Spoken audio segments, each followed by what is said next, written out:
சிகரம் தொடுவோம்.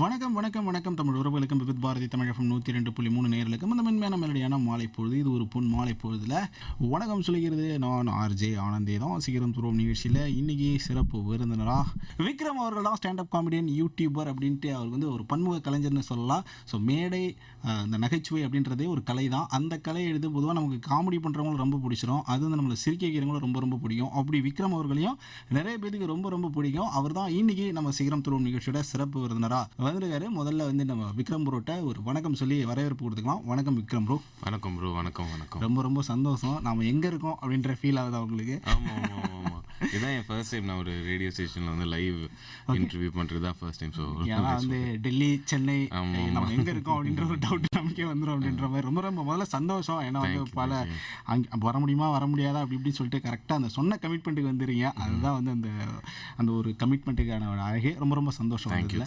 பார்க்குறதே வந்து பார்த்தீங்கன்னா ஒரு எங்கே ஆரம்பிக்கணும்னா ஒரு ஃபர்ஸ்ட் பெஞ்ச் ஸ்டூடெண்ட் மாதிரி சமத்து பையன் அப்படின்ற ஒரு ஃபீல் தான் உங்களை பார்க்கும்போது டக்குன்னு கிடைக்குது. ஸோ எல்லாத்துக்கும் கிடைச்சிதான் என்னன்னு தெரியல, எனக்கு அப்படி தோணுது.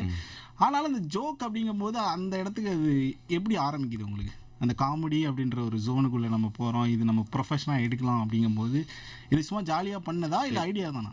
நான் வந்து பேசிக்கலி ஆக்டிங்லேருந்து ஆரம்பித்தேன். ஆக்டிங்கில் போகணும்னு ஆசை உங்களுக்கு? ஆமாம். Acting, writing, screen play writing இதெல்லாம் பண்ணிட்டு இருந்தேன் ஒரு பீரியடில். காமெடி எனக்கு கொஞ்சம் தனித்துவமாக வந்துச்சு.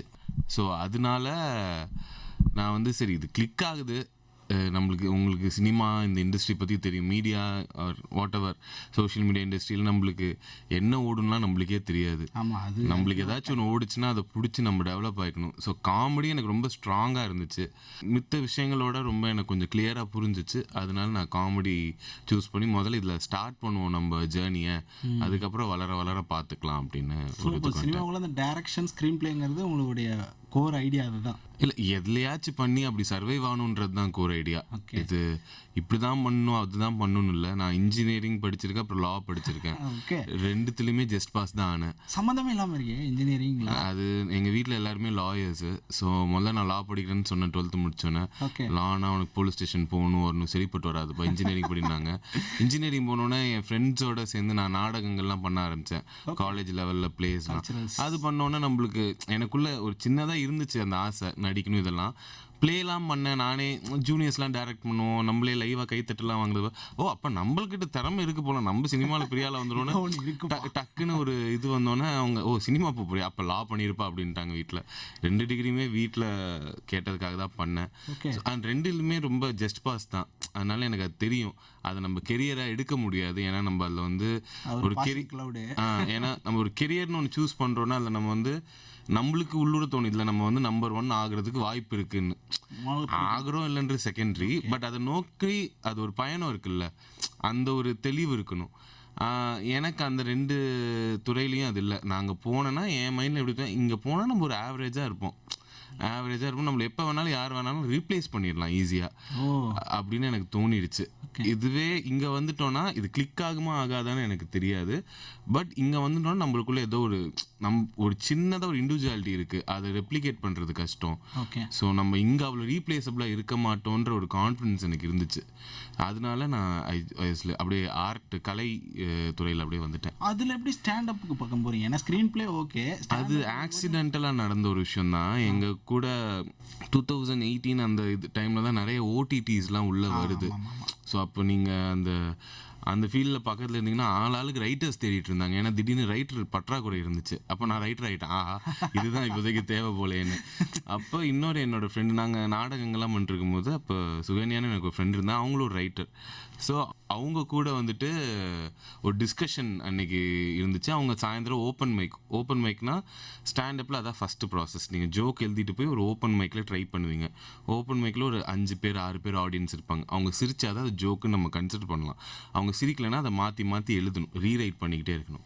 ஸோ அப்படி ஒரு open mic first time try பண்ண போகிறேன். நீயும் கூட வாங்கினாங்க ஒரு மாரல் சப்போர்ட்டுக்கு. அவங்க போகிறதுக்கு உங்களுக்கு? ஆமாம், அது ஃபஸ்ட் டைம் போகும்போது கொஞ்சம் தொணமாப்பில் போகிற மாதிரி அதே தான் கொஞ்சம் ஒரு மாதிரி இருக்கும்ல. ஃபஸ்ட் டைம் போய் ஒரு ட்ரை பண்ணுறோன்ற போது தெரிஞ்சவங்க தான் ஒரு தைரியம் இருக்கும். அதனால என்னை கூட்டிகிட்டு போனாங்க. பை த டைமே நான் நிறைய ப்ளே அதெல்லாம் பண்ணேன். நாடகம்லாம் பண்ணும்போது மேடையில் நிறைய இம்ப்ரோவ் காமெடி நிறைய நடக்கும். மேடையில் நம்ம நடிக்கும்போது லைட்டு வராது, ஆமாம் காஸ்டியூம் தான் இருக்கும், அங்கே ஏதாச்சும் குழந்தை கத்தும், இது நிறைய. ஸோ இதெல்லாம் சமாளிக்கிறதுக்கு எனக்கு ஹியூமர் ஒரு வெப்பனாக இருந்திருக்கு. அதனால அவங்க என்ன சொன்னாங்க, அன்னைக்கு ஒரு ஸ்லாட் யதார்த்தமாக ஃப்ரீயாக இருக்கும்போது நீயும் ட்ரை பண்ணேன், உனக்கு தான் இந்த நீ இம்ப்ரவைஸ்டெல்லாம் நிறைய ஜோக்லாம் அடிப்பியே, சும்மா ட்ரை பண்ண. சரி பண்ணுவோம். ஒரு மேடை நாடகம் நடிச்சதுக்கப்புறம் ஸ்டாண்டப்பில் வந்து பர்ஃபார்ம் பண்ணணுன்றதுலாம் எனக்கு ஸ்டேஜ் ஃபியர்லாம் இருந்ததில்லை. சரி போய் பார்க்கும்போதுலாம் எனக்கு ஸ்டேஜ் தான் ரொம்ப பிடிச்ச இடமே. அவன் தான் பயப்படணும், நம்ம பயப்பட. அதான் தலையெழுத்து வந்துட்டான் அப்படின்னு. பட் எனக்கு எப்பவுமே அந்த ஒரு இடத்துல மட்டும் கான்ஃபிடன்ஸ் இருக்கும் என்கிட்ட. ஏதாச்சும் நீங்க அப்ளிகேஷன் ஃபார்ம் கொடுத்து எழுத சொன்னா விடன்னு வேர்த்து போயிடும் எனக்கு. வேற எந்த வேலை கொடுத்தீங்கனாலும் எனக்கு பக்குன்னு ஆயிடுவேன். ஸ்டேஜில் மட்டும் நல்லா பண்ணிடுவேன்ற ஒரு எப்பயுமே ஒரு நம்பிக்கை, பர்ஃபார்ம் மட்டும் பண்ணிடுவேன். ஸோ அப்படி போய் நான் யதார்த்தமாக ட்ரை பண்ணி அன்றைக்கி ஒரு நாள் ஓரளவு ஓகே போச்சு. அப்புறமா எனக்கு அது ஒரு மாதிரி அடிக்ட் மாதிரி ஆகிட்டேன். தினமும் போய் அது ஜோக் சொல்லி அப்படியே இதாகிட்டு அப்படியே கெரியர் ஆகிடுச்சு. அதுதான் கேட்குறேன், ஏன்னா இப்போ ஜாலியாக பேசும்போது அப்படி கேஷுவலாக காமெடி வரன்றது வேறு. ஃப்ரெண்ட்ஸ் கூட ஒரு டீ ஷாப்லேயோ இல்லை ரொம்ப ஜோவியலாக பேசுகிறான், ஜாலியாக பேசுகிறான் அப்படின்னு சொல்லிட்டு. ஆனால் அது ஒரு ப்ரொஃபஷனாக எடுக்கும்பொழுது அந்த ஜோக்கு ஒர்க் ஆகாதா, முன்னாடியே உங்களுக்கு இந்த ஜோக் போட போகிறன்றதும் மைண்டுக்குள்ளே ஓடிடும் இல்லையா? அது எப்படி அந்த ஒரு ஆர்ட்டை வந்து நீங்கள் டெவலப் பண்ணுறீங்க? இல்லை, அது எனி பர்ஃபார்மன்ஸ் பார்த்தீங்கன்னா ஒரு டபுள் எட்ஜட் ஸ்வார்ட் மாதிரி தான். நீங்கள் வந்து ரொம்ப கான்ஷியஸாக அன்கான்ஷியஸாக இருக்கணும். இப்போ நீங்கள் டான்ஸ் ஆடுறீங்கன்னு வச்சுக்கலாமே, அவங்களுக்கும் காஸ்டியூம்ஸ் இருக்கும், பொசிஷன்ஸ் இருக்கும், கோரியோகிராஃபி மனப்பாடம் பண்ணணும், அதுதான் எல்லாமே இருக்கும். பட் ஸ்டேஜில் ஆடும்போது என்னமோ அவங்க வந்து எல்லாத்தையும் மறந்து ஆடுற மாதிரி தான் ஆடுவாங்க. ஒரு நல்ல டான்ஸர் சொல்கிறேன். அதே மாதிரி தான் எனி ஆன் ஸ்டேஜில் நல்லா பர்ஃபார்ம் பண்ணுறவங்க எல்லாருக்குமே ஒரு 10,000 கியூ இருக்கும் மண்டைக்குள்ளே. ஆனாலும் ஒரு இம்மர்சிவாக அந்த ஸ்டேஜில் ஒரு பர்ஃபார்மன்ஸ் தராங்கல்ல, அதே தான் ஸ்டாண்டப் காமெடிக்கும். எனக்கு இதுதான் தெரியும், பட் அது ஏதோ நான் முதல் தடவை சொல்கிற எக்ஸைட்மெண்ட்டோடையே ஒரு 100 தடவை சொல்லுவேன். அண்டு எனக்கு ஓப்பன் மைக்கில் ரொம்ப என்ன பிடிச்ச ஒரு விஷயம்னா ஸ்கோப் டு ஃபெயில் இருந்துச்சு. நீங்கள் வந்து அங்கே வந்து சிரிக்க வச்சே தீரணும், நீங்கள் வந்து சிரிக்க வைக்கலைன்னா உங்கள் கெரியரே காலின்ற மாதிரி ப்ரெஷர் அங்கே கிடையாது. யார் வேணாலும் வரலாம். நான்லாம் நிறையா தடவை போய் சிரிக்க மாட்டாங்க. சிரிக்கலைன்னா ஜோக்கு நல்லா இல்லை, ஜோக்கை மாற்றி எழுதணுன்னு தான் அர்த்தமே தவிர்த்து எனக்கு திறமை இல்லைன்ற அர்த்தம் கிடையாது. ஓப்பன் மைக்ஸில் வரக்கூடாதுல்ல. அது ஓப்பன் மைக் இருக்கிறதே நம்மளுக்கு ஜோக்கு ஒர்க் ஆகுதா இல்லையான்னு பார்க்க தான். ஒர்க் ஆகுதுன்னா மாற்றி எழுதி ஒர்க் பண்ண வச்சிருவேன் எப்படியாச்சு. ஸோ நம்மளுக்கு மனசில் இருக்கிறதுக்கும் வெளியில் வர்றதுக்கும் அந்த ஒரு தாட் ப்ராசஸ், மைண்டில் இருக்கிற ஜோக் நம்மளுக்கு வெளியில் பர்ஃபார்மன்ஸாக வரும்போது ஏதாச்சும் ஒரு சில இடத்துல ஒரு மிஸ் இருக்கும். அது மக்களுக்கும் புரிய வைக்கும்போது ஒரு மிஸ் இருக்கும். அந்த இடத்த கண்டுபிடிக்கிறது தான் ஓப்பன் மைக்.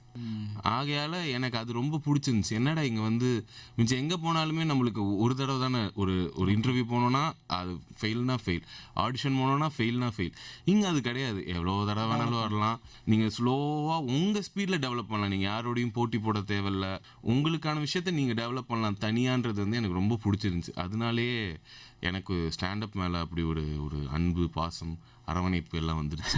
அது ஏன்னா நீங்கள் சொல்லும்போது இந்த கொரியோகிராஃபி சொன்னீங்க, அதெல்லாம் வந்து நம்ம யூடியூப்ல தான் கண்டுபிடிக்கணும். இதில் பார்த்தீங்களா, இதில் ஒரு செயின் மிஸ் ஆயிருச்சு அப்படின்னு தான் போடுவாங்க. அதில் கூட டெவலப் பண்ணி, ஏன்னா ஜோக் சிரிப்பு அப்படிங்கும்போது ஆன் த ஸ்பாட்டில் வந்து அவங்க சிரிச்சுட்டா தான் நமக்கு வந்து அதில் ஒரு இது இருக்கும் இல்லையா? இது ஒரு கொஞ்சம் வித்தியாசமான ஒரு இண்டஸ்ட்ரி. ஏன்னா எல்லாத்துலேயுமே நம்ம ஆடியன்ஸ்னால பெர்ஃபார்மர் லைட்டாக ஏமாற்ற முடியும். நீங்கள் சீரியஸாக ஒரு ஸ்பீச் கொடுத்தீங்கன்னா யாரா இவன் அப்படின்றத கம்முன்னு இருந்து சூப்பர் ப்ரோ அப்படின்னு போயிடலாம். போனாங்கன்னா யாருக்கு தெரிய போகுது, சரி பேசுவோம். அதனால ஜோக்கு இதில் எனக்கு அதுவும் ரொம்ப பிடிக்கும். இது ஒர்க் ஆகுதா இல்லையான்றது. எவ்வளோ பெரிய ஆளாக இருந்தாலும் பெரிய பெரிய காமெடியன்ஸ்லாம் வந்து அவங்க முதல் தடவை ட்ரை பண்ணும்போது ஃபெயில் ஆகிறதையும் பார்த்துருக்கேன். புதுசாக ஒரு பையன் வந்து டக்குன்னு கில்லுன்னா பயங்கரமாக எல்லாரையும் சிரிக்க வைக்கிறப்ப நாங்கள் கில்லுன்னு சொல்லுவோம். அப்படி கில் பண்ணுறதையும் பார்த்துருக்கேன். ஸோ அது வந்து அதான் அது ரொம்ப நேர்மையாக இருக்கும். உங்களால் ஆர்டிஸ்ட்டை நீங்கள் ஏமாற முடியாது. ஏன்னா ரொம்ப பைனரி. சிரிச்சா சிரிக்கலை, ரெண்டு தான். மேபி சிரிக்கிற அளவில் இருக்குது. லைட்டாக சிரிச்சா ஹெவியாக சிரிச்சான் தான் ஒரு தடவை பார்க்கலாம். அந்த மாதிரி வராது. மேபி சொல்லிக்கலாம். இன்னும் கொஞ்சம் டீட்டெயிலாக போனால் சின்ன ஜோக்கா பெரிய ஜோக்கா, இது புதுமையான ஜோக், இப்படிலாம் நான் ஜோக்குள்ள டெக்னிக் அதெல்லாம் நிறைய இருக்குது. பட் ஜென்ரலாக ரொம்ப பைனரி. ஒர்க் ஆகுது ஆகலை அப்படின்னு போயிடலாம். ஸோ அதனால் நீங்கள் விட்டுற மாட்டீங்க. ஒரு ஜோக் அங்கே ஒர்க் ஆகலை அப்படின்னா அந்த ஜோக்கை வேற எங்கேயா டெவலப் பண்ணுவீங்க அதை. ஆமாம், அப்படி தான். நான் ஒரு 10 நிமிஷம் டெவலப் பண்ணுறதுக்கெலாம் 6 months 10 monthsலாம் எடுத்துருந்துருக்கேன் ஸ்டார்டிங்கில். ஒரு 10 நிமிஷம் ஸ்கிரிப்டுக்கு. ஆமாம், ஏன்னா திடீர்னு தோணாது. ஒரு 3 நிமிஷம் நம்மளுக்கு ரொம்ப நல்லா இருக்கு. நான் என்னோட ஸ்டாண்டப் காமெடியில் என் ஸ்டைல் வந்து ரொம்ப சென்சிட்டிவான டாபிக்ஸ் எடுத்து அதை ஜோக் ஆக்குவேன். அப்படி எடுக்கும்போது அதில் என்ன ஒரு சேலஞ்சுனா, அது முதல்ல பேசும்போது க்ரௌடை கம்ஃபர்டபுள் ஆக்கணும். அது கேட்குறதுக்கு அவங்களுக்கு கம்ஃபர்டபுள் ஆக்கணும். அப்புறமா தான் அதை சிரிக்க வைக்க முடியும். நீங்கள் அம்மா அப்பா சினிமா இதெல்லாம் வந்து அவங்க கம்ஃபர்டபுளாக இருப்பாங்க சிரிக்கிறதுக்கு. இந்த டாபிக் கொஞ்சம் நம்மளாலும் கொஞ்சம் கிளென்ச் ஆயிடுவாங்க. அப்படின்னு என்னடா இதுக்கு நம்ம என்னடா பண்ணுன்ற மாதிரி ஆயிடுவாங்க. அது அதில் ஒரு கிக்கும் இருக்குல்ல, இது ஆமாம். அதனால அது எனக்கு ஒர்க் பண்ணுறதுக்கு ரொம்ப டைம் எடுத்துச்சு. அண்ட் இப்போயுமே ரீசெண்டாக நான் விட்ட ஒரு வீடியோ டெவலப் பண்ணுறதுக்கு 6 months எடுத்துச்சு. But to be very honest, இப்போ நான் நிறையா பண்ணுறேன், யூடியூப் பண்ணுறேன், சினிமா பண்ணுறேன். ஸோ ஸ்டாண்டப் எக்ஸ்க்ளூசிவாக என்னால் டைம் எடுத்துக்க முடியல. இனிஷியலாக அந்த பிட் வந்து அப்போ தான் நான் ஃபஸ்ட் டைம் 3ஆவதாக நான் எழுதின ஒரு ஸ்கிரிப்ட். ஸோ அது எனக்கு ரொம்ப புதுசாக, நான் அப்போ தான் டெக்னிக்ஸு இதெல்லாம் நானே கற்றுக்கிட்டு இருக்கேன். இப்போது மேபி கொஞ்சம் வெறும் இது மட்டும் பண்ணணுன்னா டக்குன்னு பண்ணியிருப்பேன். பட் இப்போ நம்ம தான் நிறையா பண்ணிட்டே இருக்கோம். ரீல்ஸ் பண்ணணும், அது பண்ணணும், இது பண்ணணும், கல்யாணம் வேறு ஆகிடுச்சு. ஸோ குடும்பம் ஆமாம், இதெல்லாம் பண்ணிவிட்டு அதையும் பண்ணும்போது கொஞ்சம் டைம் எடுத்து தான் பண்ண முடியும். ஸோ அதில் எப்படி இப்போ வந்து முன்னாடி ஒரு 10-15 வருஷத்துக்கு முன்னாடிலாம் ஒரு பேச்சாளர் பார்த்தீங்கன்னா சேலத்தில் பண்ணுற காமெடியே மதுரையில் பண்ணுறாங்க, மதுரையில் பண்ணுற காமெடியே திருச்சியில் பண்ணுவாங்க. அது ஒன்றுக்கு ஒன்று சம்மந்தம் இருக்குது. ஆனால் இப்போ யூடியூப்னு ஒன்று வந்ததுக்கப்புறம் நீங்கள் அங்கே பண்ணுற ஜோக்கை இங்கே பண்ணும்போது அந்த ஆடியன்ஸ் வந்து இதான் இங்கேயே பண்ணிட்டப்பா எனக்கு பார்த்துட்டு இந்த ஜோக் தான் போட போகிறாங்க. இல்லை, நான் யூடியூப்பில் ஒரு விஷயத்தை ரிலீஸ் பண்ணிட்டோன்னா ஸ்டாண்டப்போட ஜென்ரல் ரூல் என்னென்னா, ஸ்டாண்டப் காமெடிக்கு or any jokes for that matter ஒரு தடவை ப்ராட்காஸ்ட் பண்ணிட்டோன்னா அதை லைவில் பர்ஃபார்ம் பண்ண முடியாது. அதான் கேட்குறேன். அவ்வளோதான். ஒன்ஸ் நான் யூடியூப்பில் ஒரு விஷயம் போட்டுட்டேன்னா அதை லைவில் பண்ண மாட்டேன். ஏன்னா ஜோக்கோட 90% சர்ப்ரைஸ் வேல்யூ தான். அதை வந்து நம்ம என்ன சொல்கிறது தட்டி கழிச்சிட்டு அப்புறம் அதே பண்ணோன்னா அப்புறம் நான் பண்ணிக்கிட்டே இருக்கலாமே. லைக் பண்ணுங்க, சப்ஸ்கிரைப் பண்ணிட்டு போவோம். அதான், அது வந்து வீடியோ, அது சாம்பிள். இதுதான் நான் இந்த மாதிரி என் ஷோ இருக்கும் வாங்க, இதே வராது. பட் நீங்கள் சொன்ன மாதிரி நாடகம் மாதிரி தான் கிட்டத்தட்ட. அதே நாடகம் தான் சென்னையில் நடக்கும், அதே நாடகம் தான் மதுரை, அதே மாதிரி தான் ஏ ஷோ. சென்னையிலேயும் அதே விக்கல்ஸ் ஆஃப் விக்ரம் தான், மதுரையில் அதே விக்கல்ஸ் ஆஃப் விக்ரம் தான். ஒரு 5% to 10% மாறலாம். ஏன்னா அந்தந்த ஊர் ஆடியன்ஸ் கிட்ட பேசுகிற அந்த இம்ப்ரோவைசேஷன் மாறலாமே தவிர்த்து 90% ஒரே ஷோ தான். அதை எப்படி எக்ஸைட்மெண்ட்டாக நீங்கள் வச்சுக்கிறீங்க? ஏன்னா வந்து அங்கேருந்து ஒரு 90% ஒரே மீட்டரில் இருக்க போது ப்ராட்காஸ்ட்டுக்கு முன்னாடி சொல்கிறேன். அது உங்களை எக்ஸைட் பண்ணுறது இது ஒவ்வொரு தாட்டியும் எப்படியா இருந்தாலும் நம்ம வந்து அந்த பேட்டர்ன் அது வரப்போகுது. ஆனால் எங்கேயோ ஒரு இடத்துல அது போடுவீங்க, அது அதே ஃபார்மெட்டில் இருக்காது. பட் இல்லை, அதே தான் எல்லாமே. கொஞ்சம் கொஞ்சம் மாறும், ரொம்ப கம்மியாக தான் மாறும். பட் எது எக்ஸைட்டட்னா, இல்லை அந்த ஷோ ரெடி பண்ணுறதுக்கு எனக்கு 3 years ஆச்சு. ஆகையால் அதோட ரிவார்ட்ஸை நான் இப்போ தான் பையனை இப்போ தான் அறுவடை செஞ்சிட்ருக்கேன். ஆகையால் எனக்கு அது கொஞ்சம் இன்னும் புது புது மக்கள்கிட்ட, இப்போ நான் மலேசியா சிங்கப்பூர் போகும்போதெல்லாம் இங்கே எல்லா ஜோக்கும் ஒர்க் ஆயிரும். பட் எந்த ஜோக் இருக்கிறதுலே ஹெவியாக ஒர்க் ஆகுதுன்றது லைட்டாக மாறும். அதெல்லாம் கொஞ்சம் அப்சர்வ் பண்ணுவேன். அண்ட் ஆல்சோ எனக்கு பண்ணுறது பெர்ஃபார்ம் பண்ணுறது பிடிக்கும். அது நான் இன்னொரு ஏறிட்டா வந்து மறந்து ஆமாம் அது நான் இன்னும் 10,000 தடவை கூட பண்ணுவேன். எனக்கு ஒன்றும் பிரச்சனை இல்லை. அது என்ன சொல்கிறது, அடுத்த ஸ்பெஷல் டெவலப் பண்ணுற வரைக்கும் இதை நான் ரொம்ப இதுவாக இது எனக்கு எனக்கு பர்சனலாக போர் அடிக்கல. கண்டிப்பாக சூப்பராக இருக்குது. எக்ஸைட் பண்ணிகிட்டே இருக்கிறது உங்களை, ஏன்னா ஆடியன்ஸ் புதுசாக தான் இருக்கும். ஆமாம், புது ஆடியன்ஸாக வருவாங்க. உங்களுக்கு அது ஒரு எக்ஸைட்மெண்ட் என்ன கொடுக்குது? அது ஏன்னா இல்லை, நம்மளுக்கு பர்ஃபார்ம் எனக்கு தெரியும்ல எவ்வளோ நம்ம கஷ்டப்பட்டு இந்த இடத்துக்கு வந்திருக்கோம் அப்படின்றது தெரியும். ஒரு வெளிநாட்டுக்கு ஃப்ளைட் டிக்கெட் போட்டு நம்மளை கூட்டிகிட்டு போகிற ரேஞ்சுக்கு வர்றதுலாம் வந்து ரொம்ப கனவு. நான்லாம் பெங்களூரில் 100 டிக்கெட் விற்றதுக்கு 5 மணி நேரம் அழுதேன். அப்பா, வாழ்க்கையில் 100 டிக்கெட் ஒரு வழியாக விற்றுட்டோன்னு. அங்கேருந்து ஒரு வருஷத்தில் நம்ம இங்கே வந்திருக்கோன்ற போது எனக்கு அதோட வேல்யூ ரொம்ப தெரியும். அதனால நான் I won't take it for granted. அது அந்த ஸ்டேஜ் வர்றதுக்கு வந்து ரொம்ப சஃபர்லாம் பண்ணேன்னு சொல்ல முடியாது. பட் அது வருமா வராதான்ற டவுட்டே எனக்கு ரொம்ப கொலை இருந்துச்சு. ஆமாம், நம்மளுக்கு எவ்வளோ திறமை இருந்தாலும் ப்ரோ, நான் எவ்வளவோ பேரை பார்த்துட்ருக்கேன் ப்ரோ. நான் சாலிகிராமத்தில் தான் இருக்கேன். ஸோ நம்ம அங்கே சினிமா வட்டாரங்கள்ல இருந்து சுற்றுறவங்க தான். ஆல்மோஸ்ட் நீங்கள் சும்மா காலையில் இருந்துச்சு வாக்கிங் போனாலே எல்லாருமே ஜிம்மி ஜிப்பு அது இதுன்னு தான் பேசிகிட்டு இருப்பாங்க. எவ்வளவோ லட்சம் பேர் ட்ரை பண்ணுறாங்க. அது எனக்கு கிடைக்கணுன்றதுக்கான எனக்கு என்ன ப்ரிவிலேஜ் இருக்குன்னா நம்மளுக்கு தெரியாது. இதோ நம்ம மேலே இருக்க நம்பிக்கையில் போயிட்டுருக்கோம். ஸோ கிடைக்குமா கிடைக்காதான்ற ஒரு இதில் நான் தூங்காமலாம் இருந்திருக்கேன். ஸோ இன்றைக்கி ஏதோ அதில் வந்து ஒரு இனிஷியலாக சினிமாவில் நான் இன்னும் எதுவும் பெரிய லெவல் இல்லைனாலும் ஸ்டாண்டப்பில் அட்லீஸ்ட் எங்கேயோ ஓரளவு வந்திருக்கேன். அது வந்து ரொம்ப இதான எனக்கு அதுதான் எக்ஸைட்மெண்ட். வந்துட்டோம்டா நம்ம ஊரில் வந்து விரல் விட்டு சொல்லக்கூடிய இப்போ ஸ்டாண்டப்ஸில் வந்து நீங்களும் வந்து அதில் ஒரு பெஸ்ட் நம்பர்னு சொல்லலாம். அதில் எப்படி தனித்துவப்படுத்திக்கிறீங்க நீங்கள்? ஏன்னா ஒவ்வொருத்தவங்களுக்கும் ஒரு காமெடியன்ஸ் வந்து இப்போது அலெக்சாண்டர் அவர் இருக்காரு, ராம்குமார் இருக்காரு, family man returns Praveen Kumar இருக்காரு. இவங்க எல்லாமே ஒரு ஜோனரில் போகும்போது அதில் எப்படி உங்களுக்கான தனித்துவத்தை நீங்கள் வந்து தேடிக்கிறீங்க? இல்லை, நம்ம தனித்துவமாலாம் இருக்க தேவையில்லைங்க. நம்ம நேர்மையாக நம்ம ஆர்ட்டை நம்ம நேர்மையாக பண்ணும்போது நம்ம ஸ்டைல் ஆட்டோமேட்டிக்காக வந்துடும். ஸ்டாண்டப்பில் இன்னொரு விஷயம் எனக்கு பிடிச்சது தான், இப்போ ஹீரோனா இப்படி தான் இருக்கணும், ஹீரோயின்னா இப்படி தான் இருக்கணுன்ற பாக்ஸ் கிடையாது. நீங்கள் உங்களுக்கு எது ஜோக்காக படுதோ சொல்கிறீங்க, உங்களை மாதிரியே உங்கள் ஆடியன்ஸ் இருப்பாங்க. இப்போ பிரவீன் சார் ஆடியன்ஸுக்கு என் ஜோக் பிடிக்கணுன்ற அவசியம் இல்லை, என் ஆடியன்ஸுக்கு அவர் ஜோக் பிடிக்கணுன்ற அவசியமும் இல்லை. அந்த ஆடியன்ஸ் அவங்களுக்கானவங்க, என் ஆடியன்ஸ் எனக்கானவங்க. அதுதான் இதில் ஒரு பியூட்டியே. அதனால தனித்துவம்ன்றது ஆட்டோமேட்டிக்காக வந்துடும். நீங்கள் நல்லா பண்ணால் போதும், பிளான்லாம் பண்ண தேவையில்லை. எனக்கு அதான் சொன்னேன், எனக்கு வந்து சென்சிட்டிவான டாபிக்ஸ் தான் பிடிக்கும். கொஞ்சம் காமெடியில் கொஞ்சம் ஒரு MR Radha sir, Vivek sir, அந்த ஒரு பாணியில் ஒரு ஏதாச்சும் ஒன்று இருந்தால் தான் எனக்கு ஆமாம், எனக்கு அப்போ தான் எக்ஸைட் ஆகும். ஸோ அது ஆட்டோமேட்டிக்காக என்னை தனித்துவப்படுத்திடுச்சு. நம்ம தனித்துவமாக இருக்கணும்னு அதை பண்ணுறதில்ல. நம்மளுக்கு என்ன பிடிக்குன்றத ரொம்ப நேர்மையாக பண்ணோன்னா நம்ம ஆட்டோமேட்டிக்காக இண்டிவிஜுவலாக தான் வருவோம். எழுதும்போது இதெல்லாம் ஜோக் இல்லைன்னு நீங்கள் நவுத்தி விட்ட விஷயங்கள்லாம் இருக்கா? சரி, இதெல்லாமாடா ஜோக்குன்னு போயிட்டு, பட் என்னதான் இருந்தாலும் எப்படி சொல்கிறது, சரி ட்ரை பண்ணுவோம். எப்படி சொல்கிறது, சில டைம்ஸு சில ஆடிஷன்ஸாக இருக்கட்டும், இல்லை எங்கேயாச்சும் உள்ளே விட மாட்டாங்க, இந்த மாதிரிலாம் இருக்கும்போது போயிடுவோம், அவங்க துரத்துட்டோம் அப்படின்னு ஒரு மோடு வரும்ல. நம்ம வேலை என்ன, போகிறது எடுக்காது அவங்க இஷ்டம். சில எக்ஸாம் போயிட்டு சும்மா கொஸ்டினாச்சும் எழுதி வருவோம். அந்த மாதிரிலாம் போய் சும்மா ட்ரை பண்ணி பெருசாலாம் ஒர்க் ஆயிருக்கு சில ஜோக்கெல்லாம். ஸோ நம்ம மைண்டுன்றது வேற, ஆடியன்ஸ் மைண்டுன்றது வேற. அது ரெண்டுத்துக்கும் ஒரு இன்டர்செக்ஷன் கண்டுபிடிக்கிறது தான் ஆக்சுவலாகவே ஃப்ரீக்வென்சி மாதிரி அது டியூன் பண்ணால் கரெக்டாக ஃபைன் டியூன் ஆகணும். ஆமாம், அந்த இடத்த கண்டுபிடிக்கணும். அது சில டைம்ஸ் நல்ல ஜோக்காக இருக்கும், நம்ம ரொம்ப பெரிய பெரிய வார்த்தைகள் போட்டு பேசியிருப்போம், இல்லை எனர்ஜி கம்மியாக பேசியிருப்போம், இல்லை டோனில் இந்த மாதிரி நிறையா இருக்குது. ஸோ அதெல்லாம் அளவு பார்த்து கரெக்டாக போடணும். அவ்வளோ. சூப்பர், ரொம்ப அழகாக பேசிட்டீங்க. அதில் ஒரு வார்த்தை சொன்னீங்க, ஸ்டாண்டப் அப்படின்றது வந்து ஸ்கோப் ஆஃப் சக்ஸஸ் அப்படின்னு சொல்லுவாங்க, ஆனால் ஸ்கோப் ஆஃப் ஃபெயிலியர் அதில் இருக்கிறதெல்லாம் நீங்கள் நிறைய டெவலப் பண்ணலாம் அப்படின்னு சொல்லிட்டு. ஆமாம், தொடர்ந்து பேசலாம். பாட்டு வந்துட்டு இருக்கு. இன்னைக்கு நம்ம சீக்கிரம் தரும் நிகழ்ச்சியோட சிறப்பு விருந்தினராக ரொம்ப அழகாக பேசிட்டு இருக்காரு. ஒரு ஸ்டாண்டப்புக்குள்ளே எப்படி நான் வந்தேன், அந்த ஸ்டாண்டப் வந்து எனக்கு எவ்வளோ பிடிச்சிருக்கு, என்ன பண்ணுது, ஒரு ஜோக் அப்படின்றது வந்து ஜோக்காக தான் பார்க்கணும், உடனே உங்களுடைய பர்சனலாக நீங்கள் அதை எடுத்துக்கிட்டு ஐயோ நமக்கு வரலையே அப்படின்ற ஃபீல்லாம் போயிடக்கூடாதுன்னு ரொம்ப அழகாக ஜாலியாக பேசிகிட்டு இருக்காரு. விக்ரம் அவர்கள் தான் ஸ்டாண்டப் காமெடியன் யூடியூபர். தொடர்ந்து பேசுறதுக்கு முன்னாடி பாட்டு வந்துட்டுருக்கு. அந்த யூடியூப்பில் வந்து அந்த ஒரு கம்போசிங் செஷன் அதுதான் வந்து எனக்கு தெரிஞ்ச உங்களுடைய ப்ளஸ்ஸு. அது எப்படி ஆரம்பிச்சிங்க? அந்த ஐடியா சும்மா அப்படி கேஷுவலாக எப்போ ஆரம்பிச்சிது, இல்லை ஐடியா பண்ணி ஆரம்பிச்சிங்களா? அது ஏதாவது ஒன்று யூடியூப்பில் பண்ணலாம்? அது நாங்கள் எங்கள் சேனல் வந்து கொஞ்சம் லைட்டாக எப்படி சொல்கிறது, இழுத்து மூடுற நிலமையில இருந்துச்சு. அப்போ கடைசி ஒரு ஃபைனல் ஃபைட்டாக ஒரு 100 நாளைக்கு 100 ரீல் போடணுன்னு ஒரு சபதம் எடுத்தோம். அப்போ 100 நாள் 100 ரீல்னா நல்லா இருக்கணும்னு கூட அவசியம் இல்லைடா, வெறும் கன்சிஸ்டண்ட்டாக நம்மளுக்கு ஒரு நாளைக்கு ஒரு ஜோக் யோசிக்க முடியாதா?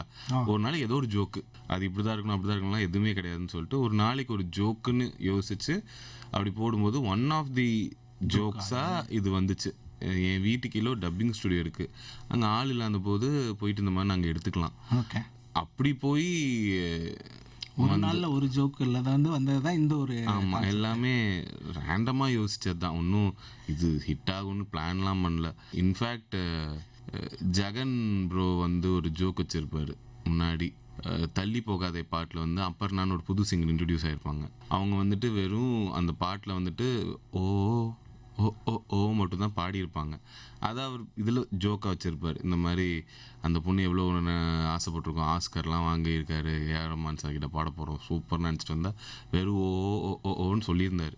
இந்த ஜோக் அவர் பண்ணிட்டார், லைவில் பண்ணி முடிச்சார், வீடியோலாம் போட்டார். நான் அப்புறம் ஜாலியாக ஜிம்கான கேட்கும்போது அதே மாதிரி இருந்துச்சு. தளபதி ஒரு பக்கம் பாடுறாரு, அனிருத் இசை அமைச்சிருக்காரு, பெரிய பேனரில் ஒரு பொண்ணு வந்துட்டு வெறும் சரிதான்ப்பா அப்படின்னு ஒரே ஒரு வார்த்தை மட்டும் சொல்லியிருக்கோம். அப்போ நான் யோசிச்சேன், அப்போ அந்த பொண்ணுக்கு அன்றைக்கி எப்படி இருந்திருக்கும், வீட்டிலலாம் சொல்லிட்டு வந்திருக்கும்ல, இன்றைக்கி வந்து நான் விஜய் சாரோட பாட போகிறேன்.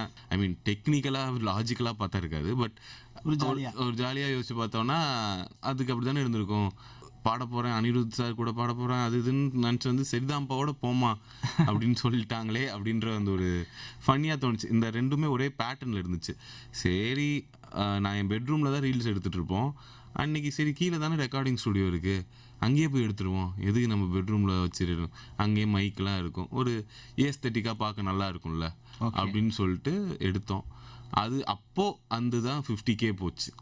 அந்த ஒரு அந்த அந்த அந்த பீரியடில் எங்கள் ரீல்ஸ்லாம் ஒரு ஏதாச்சும் ஒன்று இந்த 30K 10Kலாம் ரொம்ப பெரிய விஷயம். 50K போயிடுச்சு. அடடே, குடும்பங்கள் கொண்டாட. ஆமாம், சூப்பர் அப்படின்னு சொல்லிட்டு. அடுத்தது கேஜிஎஃப்ல தூஃபான் பாட்டில் ஒருத்தர் பேச பேச ஒருத்தர் பாடிட்டு இருப்பாங்க, அதை இது பண்ணோம். கடைசியில் அந்த டூஃபான் வரும்போது நான் ஹரியை போட்டு அடி அடின்னு அடிப்பேன். ஸோ அது வந்துட்டு போட்டோம், அதுவும் நல்லா போச்சு. பட் எல்லாமே இது 50K, அது ஒரு 1 lakh கிட்ட தான் போச்சு. பட் நாங்கள் சரி இதை பண்ணுவோம், அப்பப்போ பண்ணுவோன்ட்டுருக்கும்போது ஹரி என்கிட்ட வந்துட்டு அநேகன் படத்தில் ஆத்தாடி அந்த பாட்டில் வந்துட்டு ஒரு லைன் தனுஷ் சார் பாடியிருப்பார், அடுத்து திப்பு சார் பாடியிருப்பார். அவர் இந்த திப்பு சார் பாடியிருப்பார், டக்குன்னு தனுஷ் சார் பாடியிருப்பார். அது ஒன்று பண்ணலான்னா நான் ஆக்சுவலி என்ன சொல்கிறேன்னா, ஏதோ இப்போ வர பாட்டு பீஸ்ட்டு கேஜிஎஃப்னா ஓகே, பழைய பாட்டில் எடுத்து போட்டால் எப்படிறானே நான் பண்ணலான்னா அப்படின்னா, சரிடா பண்ணோன்னு பார்த்தா அது 3 million ஆகிடுச்சு டக்குன்னு. அப்போ ரைட், இதுதான் இனிமேல் பண்ணுறோன்ட்டு வாரம் ஒன்று ஒன்றா போட்டு அப்படியே ஒரு இது கொண்டு வந்தோம். அப்புறமா நிலவை கொண்டு வா வந்து ஒரு பயங்கரமாக ரொம்ப அப்படியே நெருப்பாக பற்றி எரிஞ்சிருச்சு. ஆமாம், அதுலேருந்து தான் எங்களுக்கு அதுக்கு முன்னாடியே அப்பப்போ சிலர் யாராச்சும் திப்பு சார் மெசேஜ் பண்ணார், ஜிவி பிரகாஷ் சார் கமெண்ட் பண்ணியிருந்தார், இதெல்லாம் இருந்துச்சு. பட் அதில் வந்து சிம்ரன் மேமே அந்த வீடியோ எடுத்து அவங்க போஸ்ட் பண்ணியிருந்தாங்க, எஸ்ஜே சூர்யா சார் ரீட்வீட் பண்ணியிருந்தாரு, அனுமம் பண்ணியிருந்தாங்கன்னு நினைக்கிறேன். நிறைய பேர் அதில் சித்தார்த் சார் கமெண்ட் பண்ணியிருந்தாங்க, பாவனா மேம். ஒரு மாதிரி நிறைய அட்டென்ஷன் வந்துச்சு அந்த பாட்டு நாங்கள் பண்ணோன்னு. அப்போ தான் எங்களை ஃபஸ்ட் டைம் இன்டர்வியூஸில் எடுக்க ஆரம்பித்தாங்க. நாங்களாம் என்னடா இது 8 இன்டர்வியூலாம், எங்கள் வீட்டிலலாம் எங்கள் அப்பாலாம் ஹாலுக்கே வர முடியல. ஏன்னா ஒருத்தவங்க இன்டர்வியூ எடுத்துகிட்டு இருப்பாங்க, அவங்க போனோன்னே இன்டர்வியூ எடுக்க இன்னொரு டீம் வெளில வெயிட்லாம் பண்ணிட்டு இருந்தாங்க. எனக்கே ஷாக்காக இருந்துச்சு, ஆஹா அப்படின்ற மாதிரிலாம் இருந்துச்சு. அப்புறம் அது அப்படியே அங்கேருந்து அது நாங்கள் ரொம்ப அது அந்த இதில் என்னென்னா, யூஸ்வலாக எங்களோட அட்வான்டேஜாக நான் என்ன நினச்சேன்னா, நாங்கள் வெறும் அது மட்டும் பண்ணுறதில்ல, அது தனியாக வெளியில் தெரிஞ்சாலும் அது வந்து விராட் கோலி அடிக்கிற செஞ்சுரி மாதிரி. பட் விராட் கோலி நிறைய யூஸ்ஃபுல் 40, யூஸ்ஃபுல் 80, யூஸ்ஃபுல் 50 அடித்த மாதிரி நிறைய மற்ற ரீல்ஸும் இருக்கு. ரோஹித் சர்மாவும் நிறைய அடிச்சு அந்த மாதிரி எங்களோட ரீல்ஸ் நிறைய மிச்ச ஜானர்லையும் மிச்ச இதுலாம் நிறைய பண்ணியிருக்கோம். அது ஆக்சுவலி ரொம்ப கன்சிஸ்டண்டாக பண்ணிருப்போம். இது வந்து எங்களுக்கே ரொம்ப பிடிச்சி ரொம்ப நல்லா இருக்குன்னு நாங்கள் ஃபீல் பண்ணாதான் ரெக்கார்டிங் ரீல் பண்ணுவோம். ஓகே, அதனால அது பார்த்தீங்கன்னா அவ்வளோ ரெகுலராக வர திடீர்னு ஒன்று வரும். அது வந்து யூஸ்வலாக ஆமாம், யூஸ்வலாக நம்ம கண்டென்ட் கிரியேஷன் இதில் பார்த்தீங்கன்னா ஒரு டெம்ப்ளேட் ரொம்ப ஓடிச்சுன்னா ரொம்ப ஈஸியாக மில்க் பண்ண ஆரம்பிச்சிருவாங்க. நாங்கள் அதை வந்து டெம்ப்ளேட்டாக மட்டுமே கன்சிடர் பண்ணாமல் ஜோக்காக அது ஒர்க் ஆகணும். எங்களுக்கும் 100 ஜோக்கில் ஒரு ஜோக்கு இது, அது நல்லா ஒர்க் ஆனதால அந்த ஜோக் அப்படியே. ஆமாம், அதை வந்து கொஞ்சம் கம்மியாக யூஸ் பண்ணது ஒரு நல்ல அட்வான்டேஜாக போயிடுச்சு. ஓகே, அதனால அதோட ஃப்ரெஷ்னஸ் இன்னும் ரொம்ப நாளாக சஸ்டெயின் ஆயிருக்கு. இன்னும் 1 year நீங்கள் பண்ண போறீங்க.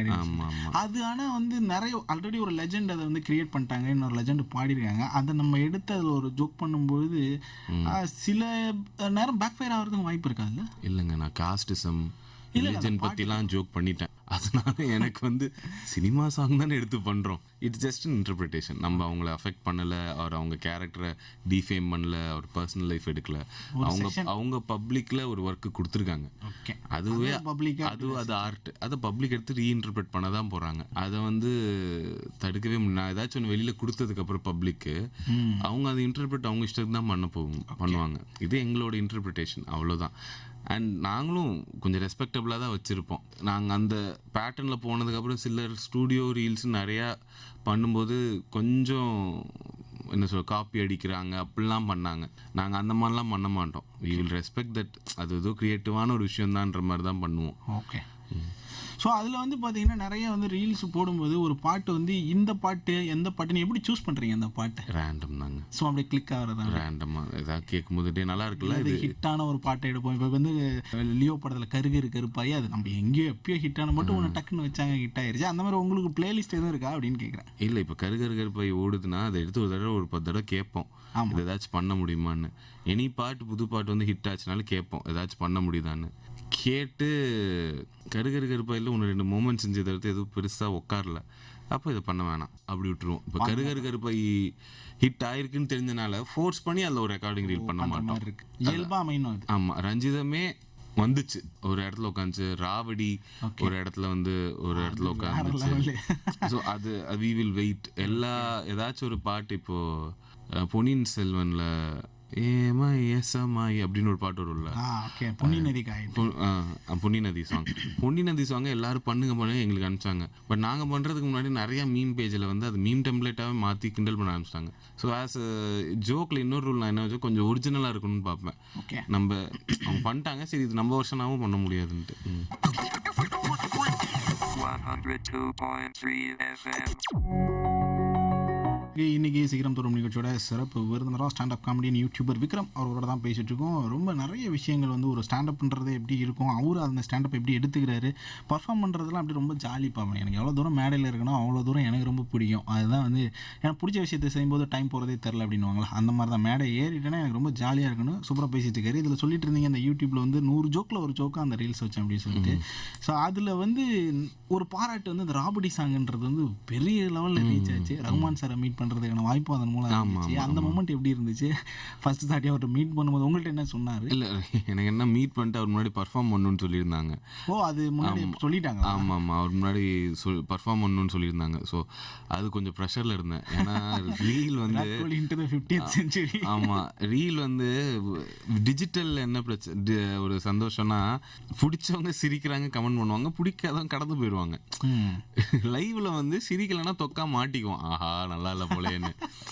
ஸோ அது கரெக்டாக எப்படின்னா என் சங்கீத்து அடுத்த நாள் அவர் மீட் பண்ணுறேன். அடுத்த நாளுக்கு என் கல்யாணம். கல்யாணத்துக்கு 2 நாள். ஆமாம், என் கல்யாணத்துக்கு 2 நாள் முன்னாடி தான் எனக்கு இந்த கால் வருது. ஆமாம், அதுக்கு நல்ல ஒரு ஜோக் யோசிச்சு அங்கே போய் சொல்லணும். ஒரு ப்ரெஷரில் தான் இருந்தோம். பட் ஜோக்கும் ஒர்க் ஆகிடுச்சு. அண்ட் அவர் ரொம்ப ஸ்வீட்டாக பேசியிருந்தார். எங்களை பார்த்து நான் பண்ண வீடியோ பிடிச்சிருந்துச்சான்லாம் கேட்டார். நாங்களே ஐயோ சாமின்னு ஆகிட்டோம். ஸோ ஒரு சரியான மூமெண்ட். ரொம்ப எப்படி சொல்கிறது, அது நீங்களே பார்த்தீங்களா, யாராவது ஷேர் பண்ணி விட்டுருந்தாங்களா அது ரீச் ஆகும்போது? ஏன்னா அந்த சிங்கர் வந்து அதை ஷேர் பண்ணியிருந்தாங்கன்னு நினைக்கிறேன். அந்த நான் பார்க்கல. நான் தாங்க இதில் இருந்தேனே, மேரேஜ் வேலைகளில் இருந்தேன்.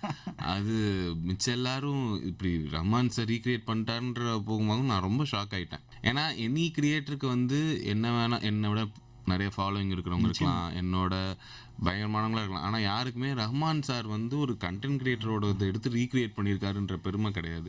அந்த மணிமகுடம் எனக்கே உரிதானது, அது எங்களுக்கே உரிதானதுன்றனால அது ரொம்ப எனக்கு பெருமையாகவும் பரவாயில்ல. நம்ம என்ன சொல்கிறது, ஏதோ ஒரு பக்கம் எஃபர்ட் போட்டே இருக்கும்போது அது இப்போ அதோட பலன்கள் திரும்பி வரும்போது ஒரு கலைஞனுக்கு தேவையா அந்த ஒரு கைத்தட்டு. ஆமாம், அது ரொம்ப சந்தோஷமாக இருந்துச்சு. ஓகே, இதுக்கு ரிஹர்சல்லாம் பண்ணுவீங்களா இல்லை அப்படியே சும்மா ஜஸ்ட் கோ அப்படியே பண்ணிடுவீங்களா?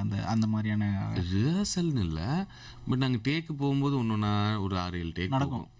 இம்ப்ரோவைஸ் பண்ணுவோம், ஒரு லைனோட போவோம், இப்படிடான்னு போயிடுவோம். சில டைம்ஸ் பண்ணி பார்க்கும்போது அவன் நல்லா இருக்காதுல்ல இருக்கும். சரி, அப்போ என்ன பண்ணலான்னு இப்போ பேட் ஆஸ்மா பண்ணோம்ல. ஆமாம். ஸோ பேட் ஆஸ்மா வந்து சிபியோட ஐடியா. அவன் என்ன ஐடியா வச்சுருந்தான்னா, மைக்கை வந்து ஒருத்தவங்க இப்படி இழுத்து வச்சுருவாங்க, முன்னாடிலேருந்து மைக் இழுத்துருவாங்க. அதை ஒருத்தவங்க மைக்கிட்டே இப்படி பாடிட்டே போகிறதுனால அந்த ஃபஸ்ட்டு அந்த சவுண்டு கேட்குறது இதாகுதுன்னு. நான் சொன்னேன், மைக்குனா அது ரொம்ப சின்னதாக இருக்குது, உனக்கு பக்கத்துலேருந்து கற்றுனா மைக்கில் கேட்டுருன்ற ஒரு லாஜிக் இருக்குது. ப்ளஸ் எங்கள் அந்த இடம் ரொம்ப சின்னதாக இருக்கும், அதனால அதுக்குள்ளே அவ்வளோ இதுவாக இருக்காது. இன்னொன்று நான் சொன்னேன், வெளியில் போயிட்டு எக்ஸாஜரேட் பண்ணி வெளியிலேருந்தே பாடிட்டு உள்ளே வாங்கன்னு சொன்னேன். ஸோ இந்த மாதிரி மாறும். ஒன்று அவங்க எடுத்துகிட்டு வந்துடுவானுங்க. ஏதாச்சும் அவ்வளோ எங்களுக்கு கிளிக் ஆகலன்னு தோணுச்சுன்னா கொஞ்சம் மாற்றுவோம், கொஞ்சம் ஆக்ஷன்ஸ் மாறும். ஆக்ஷன்ஸ்லாம் எல்லாம் பசங்களே பண்ணிடுவானுங்க. நான் இந்த மாதிரி ஒன்று வேணும்னு சொல்லுவேன், அவங்களா பண்ணிடுவானுங்க. சில டைம்ஸ் ஏதாச்சும் அதில் இம்ப்ரோவைஸ்லாம் பண்ணுவாங்க, நல்லா வந்துடும். அப்படியே உங்களுடைய ஸ்டாண்டப் பேட்டர்ன் எப்படி எழுதுறதா, இல்லை வந்து நீங்கள் வந்து ஒரு ஸ்டாண்டப் எழுதணும் அப்படின்னா எவ்வளோ நாள் ஆகும் உங்களுக்கு? ஒரு ஸ்டாண்டப் காமெடியை ஒரு ஷோக்கு பேக்கடாக எழுதணும், ஒரு மணி நேரம்? 1 மணி நேரம் ஷோவா?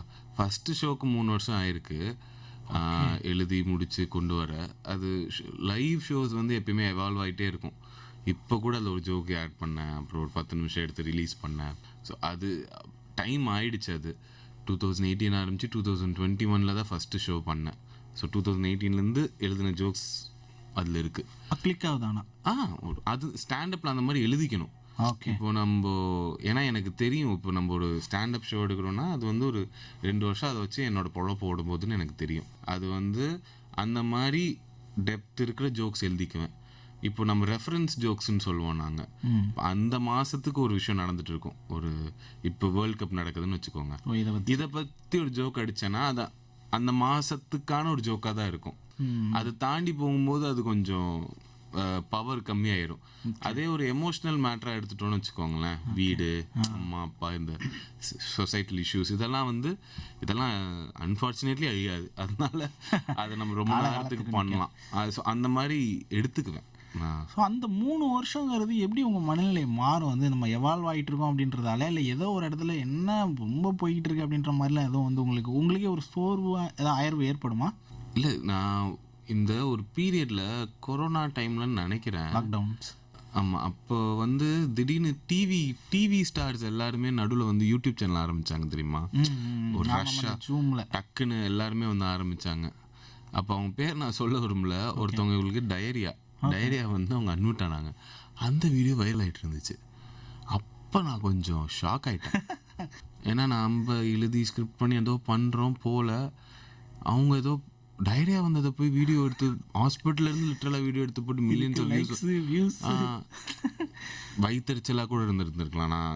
எனக்கு வந்து லைக் புரியுது, பட் ஜெலஸ்ன்ற பயம். ஒரு ஆடியன்ஸ்க்கு என்ன பிடிக்குதுன்னு தெரியாதுல்ல. புரியுது. அவ்வளோதான். நான் எவ்வளோ வேணாலும் திறமையாக இருக்கலாம், பட் அந்த டைம் பீரியடில் என் ஆடியன்ஸ் என்னை மதிச்சாதான் எனக்கு பொழப்பே ஓடுன்ற போது ஆடியன்ஸுக்கு அது பிடிக்குதா, ஐயோ அப்போ நம்ம என்ன பண்ண போகிறோன்ற அந்த ஒரு பயம் வந்துச்சு. நிறைய நாள் இருந்துச்சு, தூங்காமல் இருந்திருக்கேன். என் கசின் பிரதர் ஒருத்தருக்கு சுற்றி என்ன ஆயிரும், நாங்கள் இந்த இண்டஸ்ட்ரியில் இருக்கும்போது வீட்லேயும் வெளியிலையும் என்ன பண்ணிருக்கேன்றதுக்கு பதில் இல்லை. இதில் நம்ம எப்படி சொல்லலாம், ரீல்ஸ் போட போகிறேன்னு எப்படி சொல்லலாம். பெட்ரூம்ல நான் ரீல்ஸ் எடுத்துட்டு இருக்கேன். ஓகே, சரிங்களா? பெட்ரூம்ல எடுக்கிற ரீல்ஸ் தான் அந்த நன்னாரேன்னு நாங்கள் டான்ஸ் ஆடி இருப்போம் என் பெட்ரூம். ஆமாம், அது வந்து 26 மில்லியன் வியூஸ் போச்சு. பாலிவுட்டு ஏதோ தெலுங்கு, அது வந்து இந்தியா ஃபுல்லாக வைரல் ஆகி NDTV அந்த மாதிரி இதுலலாம் ஆர்டிக்கல்லாம் வந்துச்சு அதை பற்றி. பட் நான் பெட்ரூம்லேருந்து ஒர்க் பண்ணிருக்கேன். கன்வென்ஷனலாக இருக்கிற ஒரு ஃபேமிலி கிட்ட போய் நான் இதை சொல்லும்போது நான் வேலை பார்க்காத மாதிரி இருக்கும், நான் யோசிக்காத மாதிரி இருக்கும். நான்லாம் என் கசின் பிரதர்கிட்டலாம் அழுதுருக்கேன். நான் என்னை என்ன வேணாலும் சொல்லுங்கள், சோம்பேறின்னு மட்டும் சொல்லாதீங்க, நான் கஷ்டப்பட்டுட்டு தான் இருக்கேன் அப்படின்றத புரிய வைக்க முடியாது. எனக்கு அதுதான் கஷ்டமாக இருந்துச்சு. நான் உழைக்கிறேன், அந்த உழைப்புக்கான மரியாதை இல்லை, மரியாதை கூட வேணாம், உழைக்கிறேன்றதுக்கான ஒரு அது கொஞ்சம் அட்ரஸ்னாச்சும் பண்ணுங்கன்ற மாதிரி தான் இருந்துச்சே தவிர்த்து இங்கேயும் ஆடியன்ஸ் கிட்ட தான் அது நம்மளுக்கு வரல. சேனல் அண்டர் ரேட்டட்னு போட்டுட்ருப்பாங்க அப்போல்லாம், அது மட்டும் இருக்கும். ஸோ ஏதோ ஒரு ஸ்டைலை மாற்றணுன்னே இருப்போம். பட்டு எப்படி சொல்கிற மோட்டிவேஷனாக என்ன இருக்குன்னா, நான் ஒரு நாள் வருவேண்டா அப்படின்றத தாண்டி எனக்கு பர்ஃபார்ம் பண்ணுறதை தவிர்த்து வேறு வழி இல்லை. இதுதான் எனக்கு வேறு எதுவும் வராது. இதில் தான் நான் சர்வை பண்ணி ஆகணும். சர்வைவலுக்கு இதை பண்ணியே தீரணும். என்னெல்லாம் பண்ண முடியுமோ பண்ணிட்டே இருப்போம். நான் அந்த 100 நாள் ரீல் போடும்போது கூட ஒர்க்கால 100 நாள்லேயும் ஒன்று கூட ஒர்க்காலன்னா கீடியாக போய் சேர்ந்துடலாம். அசிஸ்டன்ட் டைரக்டர் அது நம்மளுக்கு கொஞ்சம் இது இருக்கே, எங்கேயாச்சும் போய் வேலைக்கு சேர்ந்துடலாம். வேறு என்ன பண்ணுறது, யூ ஹேவ் டு சர்வைவ்ல சம்ஹவ். கண்டிப்பாக. அதனால பட் ஒர்க் ஆகிடுச்சு, லைஃப் அங்கேருந்து டுக்க டிஃப்ரெண்ட்டாக அந்த மாதிரியான மைண்ட் செட்லாம் இப்போ இருந்து. ஆமாம், வேறு ஏன்னா நிறைய பேர் நினைக்கிறாங்கன்னா ஏதோ ராக்கி பால்போவா மாதிரி நம்ம அப்படியே ஓடிக்கிட்டே இருப்போம்லாம் இல்லை. பெட்டை விட்டே நகர முடியாமல் ரொம்ப அப்படி டிப்ரெஸ்டாக இருந்த காலங்கள்லாம் உண்டு. பட் எதுவும் பண்ணுவேன், திருப்பியும் வந்து அந்த இடத்துக்கு வந்து நின்றுடுவேன். ஸ்கிரிப்ட் பண்ணி பர்ஃபார்ம் பண்ணி தான் ஆகணும் அப்படின்ற ஒரு இடத்துக்கு. ஏன்னா எனக்கு அது பண்ண பிடிக்கும். எனக்கு இதை பண்ண பிடிக்கிறனால தான் ஆக்சுவலி திருப்பி பண்ணேனே தவிர்த்து ரொம்ப பெருசாக ஹிட் ஆயிரும் ஒரு ஆசையாக ஒரு ரிசல்ட்டை எதிர்பார்க்கல. ஆமா, வேற வழி இல்லை. ரிசல்ட் ஒரு நப்பாசியா எல்லா தடவையும் இருக்கும், இல்லைன்னா சொல்லுவோம். ஆமா, பட் ஆகிரும் நான் நினைக்க, நம்மளால அதை எதிர்பார்க்க முடியாது. ஆகும்போது நல்லா இருந்துச்சு. ஆனால் உங்களை எதுவும் இம்பாக்ட் பண்ணாத நான் நினைக்கிறேன். நீங்கள் பேசும்போது அவ்வளோ அழகாக செட்டிலாக பேசுனீங்க. யார் வேணாலும் சொல்லுங்கள், என் வேலையை நான் பார்க்குறேன் அப்படின்ற மாதிரி தான் உங்களுடைய அந்த பேச்சு வெளிப்படுது. இல்லை, நம்மளுக்கு இன்னும் நான் கற்றுக்கிட்டேன், வேறு வழி இல்லை. நம்ம வந்துட்டு இன்னைக்கு ஒரு ரீல் வைரல் ஆகும், நான் அடுத்த நாள் போய் இன்னொரு ரீல் தான் பண்ணி ஆகணும். கண்டிப்பாக, கரெக்டுங்களா? நின்ற முடியாது. ஆமாம், அதனால நம்ம இது வந்து நம்மளுக்கு ப்ராசஸ், அவ்வளோதான். இது வந்து ஒர்க்கு, இது வந்து ஜாப். இது என்னோட ஜாப். உங்களை சிரிக்க வைக்கிறது, உங்களை என்டர்டெயின் பண்ணுறது என்னோட ஜாப். அதுக்கான ஒரு பிளாட்ஃபார்ம் உருவாக்கிட்டு இருக்கேன். ஓகே, அவ்வளோதான். அதில் வந்துட்டு என்ன சொல்கிறது, இதோட சைடு எஃபெக்ட் தான் இந்த ஃபேமு. மிச்சம் எல்லாமே வந்து சைடு எஃபெக்ட். டாக்டர்ஸ் இருக்காங்க, இன்ஜினியர்ஸ் இருக்காங்க, இதோட ரொம்ப இம்பார்ட்டண்ட்டான ஜாப் பண்ணுறவங்களாம் இருக்காங்க. அவங்களுக்கு ஃபேம் வராது அந்த இதில் வர சைடு எஃபெக்ட் ஃபேம் அப்படின்றது கொஞ்சம் நிறைய அந்த 3 வருஷம் இருந்துச்சுல்ல அதில் நிறையா உரைச்சிச்சு. அதனால அந்த ஒரு இதை கொஞ்சம் கரெக்டாக வச்சுருப்பேன். பட் இப்போ இருக்கிற ஸ்டாண்டப் காமெடியெல்லாம் நீங்கள் நிறைய இன்ஜினியர்ஸாகவே இருக்காங்களே, அதுக்கு எதுவும் பின்னாடி ரீசன் இருக்கு? பின்னாடியும் இல்லை முன்னாடியும் ஒன்றும் இல்லை. அந்த பீரியடில் எல்லாரும் வீட்டில் எல்லாருக்கும் இன்ஜினியரிங் படித்தா லைஃப் செட்டில் ஆகிரும்னு நினச்சிட்டு இருக்காங்க. ஓகே, என்னை பொறுத்த வரைக்கும் லைஃப்ன்றது செட்டிலே ஆகாது. அது ஆமாம், நம்ம அதுவும் அரைகுறையாலாம் படித்தா சுத்தம். அதுவும் இன்றைக்கி இருக்கிற காம்படிஷனுக்கு நீங்கள் என்ன ஃபீல்டுக்குள்ளே போய் வேணாலும் சர்வே பண்ணலாம். ஏன்னா எல்லாருக்கும் வேலை இருக்குது. ஆனால் வேலை யாருக்கு இருக்குன்னா ரொம்ப ரொம்ப ரொம்ப ரொம்ப நல்லா பண்ணுறான்ல, எக்ஸலண்ட்டாக ஒருத்தன் பண்ணுறான்ல, ஒரு ஆர்டிஸ்ட் மாதிரி ஒர்க் பண்ணுறான்ல, டைம் பார்க்காம அது அந்த ஒரு பர்ஃபெக்ஷனில் அவனுக்கு தான் வேலையே கொடுக்குறாங்க. நம்ம ஆவரேஜான ஒரு அறிவோடையோ இல்லை ஒரு எஃபர்ட்டோடையோ எங்கே போனாலுமே யாரும் மதிக்க மாட்டுறாங்க எனக்கு தெரிஞ்சு. From what I can observe, கொஞ்சம் சேம் டேலண்ட் இருக்கு, அதில் யார் எக்ஸ்ட்ராடினரியா? ஆமாம், எக்ஸ்ட்ராடினரி எஃபர்ட் யார் போடுறாங்க? டேலண்ட் கூட இல்லை, சின்சியாரிட்டி, பங்க்சுவாலிட்டி, நல்லா எனக்கு கொஞ்சம் கனிவாக பேசுறது எல்லாமே மேட்டர்ஸ் இங்கே. ஓகே, ஸோ இதெல்லாம் தாண்டி அந்த ஒபீடியன்ஸ்னு ஒன்று இருக்குது, அதுக்கான ஒரு டிசிப்ளின் தான் எல்லாமே. அது இல்லைன்னா உங்களுக்கு நிற்காது, எதுவும் தப்புன்னு போயிடும்ல. ஸோ ஸ்டாண்டப் ஷோ பார்க்கும்போது எப்படி மக்கள் ரிசீவ் பண்ணுறாங்க? ஏன்னா நிறையா வராங்க ஜாலியாக, திடீர்னு இந்த மொபைல்னு ஒன்று வந்துருச்சு. இந்த மொபைல்னு ஒன்று வந்ததுக்கப்புறம் ஆட்டோமேட்டிக்காக நம்ம ஒரு 5 நிமிஷத்துக்கு ஒரு தாட்டி வரல வாய்ஸ் மெசேஜ் ஒன்றும் நமக்கு வந்துட போகிறதில்ல. இருந்தாலும் அதெல்லாம் எப்படி மேனேஜ் பண்ணுறீங்க? உங்கள் ஷோவில் அந்த மாதிரிலாம் நடக்குமா? இல்லை, கொஞ்சம் 1-2 பேர் தான் டிஸ்ட்ராக்டடாக இருப்பாங்க. எனக்கு என்னோட பர்ஃபார்மன்ஸ் மேலே கொஞ்சம் திமிராகவே ரொம்ப கான்ஃபிடென்ஸ் ஜாஸ்தி. ஓகே, நான் பர்ஃபார்ம் பண்ணும்போது வேறு யாராலையும் எங்கேயும் பார்க்க முடியாதுன்ற மாதிரி நான் நினச்சிக்குவேன். கான்ஃபிடென்ஸ், ஆமாம், நான் சொன்ன மாதிரி அதில் மட்டும் எனக்கு ரொம்ப கான்ஃபிடென்ஸ் ஜாஸ்தி. ஸோ அதனால அவ்வளோ டிஸ்ட்ராக்ட் ஆகிற மாதிரி நான் ஸ்கிரிப்டும் பண்ணல. அது ரொம்ப டைட்டாக இருக்கும். ஸோ முழுக்க உங்கள் ஸ்கிரிப்ட் உங்கள் மேலே நம்பிக்கை? ஆமாம், நான் நல்லா பர்ஃபார்ம் பண்ணிடுவேன். அதை எந்த நிலமையில இருந்தாலும் ஐசியூலேருந்து எழுப்பி விட்டிங்கனாலும் பர்ஃபார்ம் பண்ணணும், திருப்பி படுத்துடுவேன். அந்த லெவலுக்கு எனக்கு கான்ஃபிடன்ஸ் இருக்குது. டிஸ்ட்ராக்டடாக யாராவது குழந்தையோட வந்திருப்பாங்க, குழந்தை கத்தும், அப்போ அதை வச்சு நம்ம ஜோக் அடிக்கணும். 1-2 பேர் அவங்க ஸ்டார்டிங்லேருந்தே கவனிக்கிற மூட்லேயே லேட்டாக வருவாங்க. வந்துட்டு அவங்க பிஸ்னஸ் கால்ஸ்லாம் ஏதாச்சும் மெசேஜ் பண்ணுறாங்க, அது அவங்கள நான் இக்னோர் பண்ணிடுவேன். இப்போ அவங்கள அட்ரஸ் பண்ணி அவங்க அட்டென்ஷனை வாங்கணும்னு ஆசைப்பட்டே இருந்தோன்னா அட்டென்ஷன் கொடுக்குற மிச்சம் 99% இருக்காங்கல்ல, அவங்களோட ஷோ கெட்டு போயிடும். என்னை டிஸ்டர்ப் பண்ணாமல் அவங்க ஏதோ டிஸ்ட்ராக்ட் ஆகிட்டாங்கன்னா அது அவங்க தலையெழுத்து, நம்ம எதுவுமே பண்ண முடியாதுல்ல. காசு கொடுத்து நீ வந்திருக்க, நீங்கள் பார்த்தீங்கன்னா தான் என்ஜாய் பண்ண முடியும். கரெக்டுங்களா? பட் ஆன் தி ஹோல் எல்லா இடத்துலையுமே ஒர்க் ஆகிருக்கு ஷோ. கண்டிப்பாக இல்லை, பெருமைக்குன்னு இல்லை, ஜென்ரலாகவே ஐ வாஸ் வெரி சர்ப்ரைஸ். ஃபாரின்லேயும் ஒர்க் ஆச்சு, சென்னையிலேயும் ஒர்க் ஆச்சு, ஸ்மால் டவுன்ஸ்லேயும் ஒர்க் ஆகிருக்கு. ஸோ நல்ல ஷோ தான் இது. ஸோ இந்த ஸ்மால் டவுன்ஸில் இன்னும் நிறையா அந்த ஸ்டாண்டப் போகிறதுக்கு என்னெல்லாம் இருந்தால் நல்லாயிருக்கும்னு நினைக்கிறீங்க? ஏன்னா பார்க்கும்போது பெரிய பெரிய சிட்டிஸில் சென்னை, கோயம்புத்தூர், இப்போ ஃபாரின்லலாம் நடக்குது. சின்ன சின்ன சிட்டிஸ்குள்ளே திருச்சி இல்லை ஒரு டிஸ்ட்ரிக்ட் ஹெட் குவார்ட்டர்ஸ் அங்கே ஸ்டாண்டப் காமெடி ஓப்பன் மைக்ஸ் நடக்கணும். இப்போ கோயம்புத்தூர்லேயும் சென்னையிலையும் நடந்துட்டுருக்கு. ஓகே, அதனால இங்கேருந்து நிறைய பேர் அந்த ஓப்பன் மைக்ஸ் போகிறாங்க. அந்த ஒரு கல்ச்சர்னு ஒன்று இருக்குல்ல. இப்போது அங்கே எப்படி இருக்குன்னா, நான் ஃபேமஸ்ஸு ரீல்ஸ் இதெல்லாம் பண்ணி என்னை பார்க்குறதுக்கு வராங்க. ஓகே, ஸ்டாண்டப் காமெடியை விட என்னை பார்க்குறதுக்கு வராது. சிலருக்கு அது நான் தான் சோலோ ஷோ அதெல்லாமே தெரில. நிறைய பேர் சொல்லுவாங்க, என்ன ஹரி வரவே இல்லை அப்படின்லாம் கேட்டிருக்காங்க. என்ன அவன் அந்த பக்கமே வந்திருக்க மாட்டான். ஹரி ஸ்டாண்டப் காமெடியன் இல்லை. ஸோ அவன் இஸ் அன் ஆக்டர் பேசிக்லி. இது ஃபேம்னால அங்கே இது போகுது. பட் ஸ்டாண்டப்புக்கான ஒரு ஆடியன்ஸ் வேணும்னா அங்கே அந்த ஓப்பன் மைக்ஸ் வரணும். அண்ட் ஜென்ரலாகவே அந்தந்த ஊருக்கான ஒரு ஃப்ளேவர்னு ஒன்று இருக்கும். அதை யாராச்சும் ஒரு ஸ்டாண்டப் காமெடியன் அந்த ஊர்லேருந்து வந்து பண்ணும்போது அவங்களுக்கு அங்கே ஒரு பெரிய மார்க்கெட் வரும். ஸ்லாங்னு இல்லை, ஒரு எனர்ஜி ஏதோ ஒன்று எல்லா ஊருக்குள்ளேயும் ஒன்று இருக்குல்ல. இப்போ நான் சென்னையிலேருந்து தான் வந்திருக்கேன்னா எனக்குள்ள ஒன்று இருக்கும். அது என்ன எக்ஸ்பிளைன் பண்ண தெரியல எனக்கு. பட் நீங்கள் பார்க்குற விஷயங்கள் ஆமாம் எனக்கு எது நார்மல், எனக்கு எது அப்நார்மல், இதெல்லாம் இருக்குது. எப்படி நான் ஒரு விஷயத்தை அப்ரோச் பண்ணேன்னு. ஸோ ஒவ்வொரு ஊர்லேருந்து அந்தந்த லோக்கல் சிட்டிஸ் அண்ட் டவுன்ஸில் ஓப்பன் மைக்ஸ் நடந்து அங்கங்கே இருந்து காமெடியன்ஸ் அவங்க அங்கே சின்ன ஷோலாம் பண்ணால் கூட அங்கேருந்து ஒருத்தவங்க பிளாஸ்ட் ஆகிறாங்கன்னா டக்குன்னு அங்கே ஒரு கல்ச்சராக அது ஃபார்ம் ஆயிரும். இப்போ திருச்சியில் ஒரு ஓப்பன் மைக் சீன் ஏதோ ஒரு காமெடியன் ஏதோ வைரல் ஆகிடுச்சுன்னா, இப்போ திருச்சி காமெடினா திருச்சி ரொம்ப ஸ்ட்ராங் ஆயிரும். திருச்சி அவருக்கு ரொம்ப ஸ்ட்ராங் ஆகும்போது மிச்சம் எல்லாருக்கும் சின்னதானாச்சும் ஸ்ட்ராங் ஆயிரும். புரியுது, கரெக்டுங்களா? இப்போ ஹிப்ஹாப் தமிழா வர வரைக்கும் இண்டிபெண்டன்ட் மியூசிக்ன்றது நம்மளுக்கு அவ்வளோ பெரிய ஒரு இதுவாக இல்லை. அவர் அந்த ஒரு தமிழ் அந்த நம்ம ஃப்ளேவர் கொண்டு கொடுத்து ஹிட் ஆகும்போது திடீர்னு பார்த்தீங்கன்னா இப்போ நம்ம இண்டிபெண்டன்ட் மியூசிக் ஆர்டிஸ்டே மதிக்க ஆரம்பிக்கிற ஒரு இடத்துக்கு நகர்ந்துட்டோம்ல. அந்த மாதிரி ஒரு விஷயம் நடக்கும் இன்னும் கொஞ்ச நாளில் வந்துடும். ஏன்னா இது ஒரு இண்டஸ்ட்ரியாக ஒரு நல்ல நல்ல கொஞ்சம் சேஃப், நல்ல டேலண்ட் இருக்குது, நல்லா அவங்களுக்கு மெயின்டைன் பண்ணிக்க தெரியுதுன்னா கொஞ்சம் சேஃப் ஆனது. ஏன்னா என் வேலை என் கையில் இருக்குல்ல, நான் ஒரு இடத்துக்கு போகிறேன், ஷோ பண்ணுறேன். எக்கனாமிக்ஸாகவும் ரொம்ப சிம்பிள். ஷோ பண்ணுறேன், டிக்கெட் வாங்குறாங்க, எல்லோரும் கொடுத்துட்டு மிச்சத்தை நான் எடுத்துகிட்டு வரேன். இதுதான் அது எக்கனாமிக்கே, இவ்வளோ தான். இது வந்து கரெக்டாக பண்ணிட்டாங்கனாலே போதும். ஸோ அதனால் எனக்கு தெரிஞ்சு இன்னும் கொஞ்சம் இந்த டிகேடு, இந்த 2023 இப்போ தான் நாங்கள் தமிழ் கமெடியன்ஸ்லாம் பெருசாக கொஞ்சம் கொஞ்சமாக டெவலப் ஆகிடும். 2030 வந்துடும் எனக்கு தெரிஞ்சு. ஓகே, இதில் இந்த ஒரு ஜோக்ஸ் வந்து உங்களுக்கு மைண்டுக்குள்ளே இருக்குன்னா, நீங்கள் பர்ஃபார்ம் பண்ணும்போது ஒரு ஜோக் ஒர்க் ஆகலை அப்படிங்கும்போது உங்கள் மைண்ட் செட்டுக்குள்ளே ஐயோ இந்த ஜோக் ஒர்க் ஆகலையே அப்படின்னு போகுமா, இல்லை வந்து அது அப்படியே போயிடுமா ப்ராசஸாகவே?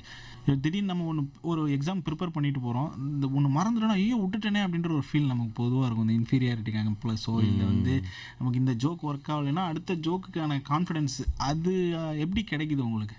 ஏன்னா ஒரு ஜோக் போயிட்டே இருக்கும், உங்கள் மைண்டுக்குள்ளே ஒரு பேட்டர்ன் வச்சுருப்பீங்க, இந்த ஜோக் ஒர்க் ஆகல அப்படிங்கும்போது. நான் வந்து ஓப்பன் மைக்ஸில் அது நடக்குங்க. பட் அதில் ஐஏஓலாம் பண்ணுறேன். நான் தான் சொன்னல, அங்கே ஃபெயில் ஆகிறதுக்கு தான் போகிறேனே. ஓகே, அது ஓப்பன் கேட்குறேன்னா நிறைய பேர் வந்து இந்த ஒரு இன்ஃபீரியர் மோடுக்குள்ளே போயிடும். இல்லை, எனக்கு நான் எப்படி நினைப்பேன்னா, இன்னைக்கு ஒர்க் ஆகல, ஓகே நான் ஒர்க் ஆக்கிடுவேன், அந்த ஒரு அவ்வளோதான். அதான் எனக்கு இதில் மட்டும் ரொம்ப கான்ஃபிடென்ஸ் ஜாஸ்தி. அன்னைக்கு ஒர்க் ஆகலைன்னா ஏதோ ஒரு பேட்டர்ன் சரியில்லை, ஒரு என்னோடய வேர்டிங் சரியில்லை, சரி அது ஜோக் இல்லை, ஒரு ஜோக் தானே, மாற்றி எழுதிக்குவேன், வேறு ஜோக் எழுதிக்கலாம். அது இட்ஸ் வெரி ப்ரொஃபஷ்னல். அங்கே ஒன்றும் எப்படி சொல்கிறது, அது அப்படியே எமோஷ்னலாக அட்டாச் ஆகிற ரேஞ்சுக்கெலாம் ஒன்றும் கிடையாது. மாற்றி எழுதணும், ஒர்க் ஆகலை, லைனை எடுத்து ஓரமாக வச்சுட்டு வேறு லைன் எழுதிக்கலாம். ஸோ இனிஷியலாக இதில் வரவங்களுக்கு வந்து சின்ன ஸ்டேஜ் ஃபியர் இருக்கும். இப்போ நீங்கள் ஃபுல் கான்ஃபிடென்ஸோட பண்ணிடுறீங்க, பட் அந்த சின்ன ஸ்டேஜ் ஃபியரை வந்து நம்ம போக்கிக்கிறதுக்குன்னு எதுவும் டிப்ஸ் இருக்கா? இல்லை, ஸ்டேஜ் ஃபியரை போக்கிக்கிறதுக்கான ஒரு மிகப்பெரிய விஷயமா தான் நான் ஓப்பன் மைக்கே பார்க்குறேன். ஓகே, ஏன்னா எப்போ ஒருத்த மேடைக்கு வந்து ஒரு 5-6 பேர் தன்னை பார்த்து சிரிக்காததை தாங்கிட்டானோ, அதுக்கப்புறம் அவனால் எதை வேணாலும் ஸ்டேஜில் போய் தாங்கிடலாம். ஏன்னா அதான் அடி வாங்கிட்டா அப்புறம் பழகிரும். பழகினதுக்கப்புறம் ரொம்ப நான் நிறைய பேர் பார்த்துருக்கேன், முதல்ல ரொம்ப கஷ்டமாக இருக்கும் அவங்களுக்கு. அப்புறமா எப்படியும் சிரிக்க மாட்டான்னு நினைக்கும் போது ஒரு எகத்தால் வரும் அவங்கள, எப்படி இதுக்கு சிரிக்க மாட்டான், சரி விடு. ஆனால் எனக்கு ஏதோ பண்ண பிடிச்சிருக்குமான்னு அவன் போய் பண்ணும்போது டக்குன்னு பார்த்தா அன்றைக்கி சிரிப்பானுங்க. என்னையே கேட்பாங்க, என்ன சிரிச்சிட்டானா, ஏன்னா ஆட்டிடியூட் மாறிடுச்சு. நிறைய ஓப்பன் மைக்ஸ் பண்ணணும். ஆமாம், அது ஒன்று தான். எல்லாமே ப்ராக்டிஸ் தான். இதில் ஒன்றும் ராக்கெட் சயின்ஸே கிடையாது. ஒரு மாதிரி லைட்டாக அது கொஞ்சம் அசிங்கமாக தான் இருக்கும் சிரிக்கலனா, பட் அது பழகிடுச்சுன்னு வச்சுக்கோங்களேன். அது just part of the process. நம்ம ஜிம் போகிறோம், ஓகே, முதல்ல எடுத்தோன்னே மூச்சு வாங்கும் கொள்ளும், எடுத்தோடனே புல்லப்லாம் பண்ண முடியாது, புஷ்அப்லாம் பண்ண முடியாது தான், அதான் ரியாலிட்டி. பட் நீ 6 மாதத்துக்கு கழிச்சு கண்டினியூஸாக வர 6 மாதம் கழிச்சு இம்ப்ரூவ்மெண்ட் இருக்குல்ல, அதே மாதிரி தான் இதுவும். இது டோன்ட் டேக் இட் சீரியஸ்லி. முதல் நாள், முதல் வாரம், முதல் மாதம் அதெல்லாம் ஒன்றும் அவசியமே இல்லை. ஆமாம், யாருக்குமே ஆகாது. பெரிய இன்டர்நேஷ்னல் லெவல் கமெடியன்ஸே 30% தான் சொல்கிறாங்க சக்ஸஸ் ரேட் அவங்க எழுதுனதுலேருந்து. ஓகே, அதை வச்சு தான் அவங்க ஷோஸ் பில்ட் பண்ணுறாங்க. ஸோ அவங்களே 70% ஒதுக்கி வைக்கும்போது நம்மளுக்கு என்ன, இப்போ தான் நம்ம கல்ச்சருக்குள்ளே இது வந்துட்டுருக்கு, இப்போ தான் இதெல்லாம் நம்ம கற்றுக்கிட்டே இருக்கோம். ஸோ அந்த ஆடியன்ஸும் இதுக்கு இப்போ தான் டியூன் ஆகிறாங்க. இந்த மாதிரியான ஜோக்ஸுக்கு முன்னாடி டிவியில் தான் பார்த்துருப்பாங்க இந்த டக்குன்னு ஜோக். இல்லை, ஜோக்கோட ஒரு பெரிய விஷயம், ஒரு நல்ல விஷயம்னா, ஜோக்கோட ஒரு தன்மை என்னென்னா, அது உங்களை அடிக்கும். ஓகே, உங்களுக்கு தெரியாது. நீங்கள் ஃப்ரெண்ட்ஸோடு இருக்கும்போதே பாருங்களேன், டக்குன்னு ஒரு பையன் ஒன்று சொல்லுவோம், எல்லோரும் சிரிச்சிருவீங்க. ஆமாம், அது அடிக்கும். அதனால அது டியூன் ஆகிறதுக்குலாம் அங்கே ஒன்றும் இல்லை. அது வந்து கரெக்டான ஜோக் சொல்லும் போது இட் வில் ஹிட் தம், அவங்க சிரிச்சிருவாங்க. ஓகே, அது அவங்க செட் ஆகிறது டியூன், அதெல்லாம் எனக்கு நம்பிக்கை இல்லை. அந்த நல்லா பண்ணியிருக்க, கரெக்டாக பண்ணியிருக்கீங்கன்னா அது அவங்கள போய் it will hit the audience, அவங்க கண்டிப்பாக சிரிச்சிருவாங்க. அதில் ஒன்றும் பிரச்சனை இல்லை. அளவுகோல் மாறலாம், ஓகே, பட் கண்டிப்பாக சிரிச்சிருவாங்க. இதில் உங்களோட இன்ஸ்பிரேஷனை யார் சொல்லுவீங்க? ஏன்னா நிறையா வந்து இன்டர்நேஷ்னல் ஸ்டாண்டப் காமெடின்னு இருக்காங்க, நம்ம ஊரில் காமெடியன்ஸ் நிறைய பேர் இருக்காங்க. உங்களுக்கு வந்து இவங்ககிட்டேருந்து நான் கொஞ்சம் இன்ஸ்பயர் ஆவேன் அப்படின்னா ஸ்டாண்டப் காமெடியில் யாரை சொல்லுவீங்க? டேவ் ஷெப்பல்னு அமெரிக்கன் காமிக் ஒருத்தர் இருக்கார், அவரும் கொஞ்சம் பில்பர், அவங்க 2 பேரும் எனக்கு ரொம்ப பிடிக்கும். டேவ் செப்பல், பில்பர், அப்புறம் நீங்கள் பார்த்த ட்ரெவர் நோவா, டேனியல் ஸ்லாஸ். நிறையா நான் அந்த ஒரு வெஸ்டர்னைஸ்டு காமெடி, அந்த ஒரு அவங்க பிரசிடென்ட்டே திட்டுவாங்க, அவங்க ஊர் அரசியல் ரொம்ப பேசுவாங்க, அங்கே இருக்க போலீஸ் ப்ரூட்டாலிட்டி பற்றி பேசுவாங்க. ஓகே, ஒரு சமுதாய சிந்தனை. ஆமாம், அது ரொம்ப எனக்கு ரொம்ப சேலஞ்ச் பண்ணுவாங்க. ஒரு தாட் ப்ராசஸை, ஒரு நார்மல் சொசைட்டியில் இருக்கிற ஒரு ஸ்டேட்டஸ் கோவை சேலஞ்ச் பண்ணுற மாதிரி இருக்கும் அவங்க காமெடி. எனக்கு அது ரொம்ப பிடிச்சிருந்துச்சு. ஸோ நானும் இங்கே அதே ஒரு ஸ்டேட்டஸ் கோ சேலஞ்ச் பண்ணுற மாதிரி தான் நானும் எழுத ட்ரை பண்ணுவேன். ஓகே. ஸோ நிறைய வாழ்த்துக்கள் தான் இந்த நேரத்தில். ஏன்னா அவ்வளோ பேர்த்த நீங்கள் வந்து சந்தோஷப்படுத்திருக்கீங்க. உங்களுடைய அந்த யூடியூப்பை பார்க்கும்போதே இப்படியே ஸ்மைல் பண்ணிட்டு தான் பார்க்குற மாதிரி இருக்குது. அவ்வளோ எனக்கே நெகிழ்ச்சியாக இருக்குது எல்லாரும் சொல்கிறது. நிறைவு கருத்தாக கேட்டலாம். விக்ரம் ப்ரோ கிட்டத்தட்ட 1.5 மணி நேரமாக ஆயிடுச்சு. இந்த பக்கம் திரும்பினா தெரியுது ரொம்ப ஒரு அலைச்சலில் டயர்டில் கரெக்டாக அந்த கமிட்மெண்ட்டுக்கு அதுதான் அந்த ஒரு கலைஞனுடைய பஞ்சுவாலிட்டிங்கிறது. கரெக்டாக வந்துட்டீங்க சொன்ன மாதிரி. அதுக்கு முதல்ல நான் நன்றி சொல்லிக்கிறேன். இந்த ஷோ எப்படி இருந்துச்சு? இல்லை, எனக்கு ஸ்டாண்டப் பற்றி நிறைய பேர் அவருக்கு கேட்க மாட்டாங்க. ஓகே. அதை பற்றி நீங்கள் இவ்வளோ டீட்டெயில்டாக கேட்டதே எனக்கு ரொம்ப பெரிய ஒரு சந்தோஷம். அண்டு யூஸ்வலாக ரீல்ஸ் பற்றி தான் கேட்பாங்க ஜாஸ்தியாக. அதை பற்றி சொல்லி என்னை மனப்பாடமே ஆயிடுச்சு. நீங்கள் தட்டி விட்டிங்கன்னா நான் ஆட்டோமேட்டிக்காகவே சொல்லியிருப்பேன். ஸோ ஸ்டாண்டப் பற்றி கேட்டதுக்கு சந்தோஷம். அண்டு ஆடியன்ஸ் அவங்க சைட்லேருந்து அதுக்கு ஜோக்ஸ் பற்றி ஒரு ரொம்ப நாலேஜோடு நிறைய பேர்லாம் பேசியிருந்தாங்க. நிறைய பேர் ரொம்ப நல்லா வாழ்த்துலாம் சொல்லியிருந்தாங்க. அண்ட் எனக்கு இதுதான் first time radio experience. So on the whole very good. நான் அடிச்சு பிடிச்சி வந்ததுக்கு ரொம்ப ஒர்த்தாக இருந்துச்சு. ஓகே, ரொம்ப சந்தோஷம். இப்போ ஸ்டாண்டப்பில் வர்றவங்களுக்கு வந்து நீங்கள் கொடுக்குற ஐடியாஸ் என்ன? ஏன்னா நமக்கு எப்பயுமே வந்து ஒரு இன்ஸ்பிரேஷன் வரும்போது ஒரு காப்பியாக மாறுறதுக்கான வாய்ப்பு இருக்குது. ஸோ அந்த தனித்துவத்தை எடுத்துக்கணுன்னா ஓப்பன் மைக்ஸு அதை தாண்டி என்னென்னலாம் ஒர்க் அவுட் பண்ணால் இல்லை எக்ஸசைஸ் என்ன இருக்குது ஸ்டாண்டப்புன்னு? இல்லைங்க, அதெல்லாம் ஒன்றும் இல்லைங்க, வந்தால் போதுங்க. ஓப்பன் மைக்ஸ் இன்னொருத்தவங்க ஜோக் சொல்லக்கூடாது. கவர் சாங் மாதிரிலாம் கவர் ஜோக்லாம் கிடையாதுங்க. ஸோ எல்லோரும் அவங்கவுங்க ஜோக் அவங்கவுங்க தான் எழுதணும். ஸோ புதுசாக தான் எழுதி ஆகணும். அதில் காப்பிரைட்ஸ் அது காப்பிரைட்லாம் அப்படி ஸ்டாண்டப்போட ஃபஸ்ட்டு ரூலே சொந்தமாக நல்லதோ கெட்டதோ சொந்தமாக பண்ணுன்றது தான். ஸோ சொந்தமாக தான் ஜோக் பண்ணியானு. ஸோ வாங்க ஓப்பன் மைக் வந்தால் போதும். அதில் காம்ப்ளிகேஷனே இல்லை. ரொம்ப சிம்பிளான ஒரு ஃபீல்டு தான் ஸ்டாண்டப். ஸோ இதில் இந்த ஜூடி கார்ட்டரோட காமெடி பைபிள்னா ஒரு புக் இருக்கும், நிறைய எழுதியிருப்பாங்க. அதில் நல்லா படிக்கவே மாட்டேங்க. இல்லை நான் கேட்குறேன், இருக்கு புக்ஸ் வந்து ஹெல்ப் பண்ணுமா? நான் படிக்கிறது இல்லை. இது எல்லாமே முதல்ல நமக்குள்ளே இருக்க யதார்த்தமாக என்ன பேசுகிறோமோ அதை முதல்ல வெளில கொண்டு வந்துட்டு அப்புறமா பார்க்குறது தான். இந்த 1.5 மணி நேரம் நம்ம நேயர்களுக்கும் நமக்கும் ரொம்ப நிறைவாக இருந்துச்சு. ஒரு ஸ்டாண்டப்புக்குள்ளே இல்லை ஒரு கலை உங்களுக்கு எந்த விஷயம் பிடிச்சிருக்கோ நம்பிக்கையாக கான்ஃபிடென்ஸோடு பண்ணுங்க அப்படின்றது வந்து உங்கள்கிட்ட இருந்த ஒரு பொறுமை. 3 வருஷம் இருந்தாலும் ஏதாச்சும் ஒரு இடத்துல நான் திருப்பி வருவேன் அப்படிங்கிற ஒரு நம்பிக்கை உங்கள்கிட்ட ஓடிட்டு இருந்தது. இது எல்லாருக்கும் அந்த ஃபீல்டுக்குள்ளே எந்த ஃபீல்டுக்குள்ளே வரவங்களுக்கும் ஒரு தொய்வு ஏற்படும் போது ஒரு நம்பிக்கை பின்னாடி வந்துக்கிட்டே இருக்கணும் அப்படின்றத ரொம்ப அழகாக உங்களுடைய ஸ்டைலில் வெளிப்படுத்தினீங்க. அடுத்தது உங்களுடைய எல்லா ஷோஸும் மிக வெற்றிகரமாக அமையணும் அப்படின்ற வாழ்த்துக்களோட இந்த நிகழ்ச்சி சிகரம் துருவம் சார்பாகவும் விவித் பாரத் தமிழகம் சார்பாகவும் மிகப்பெரிய நன்றி. Thank you so much. தேங்க்யூ.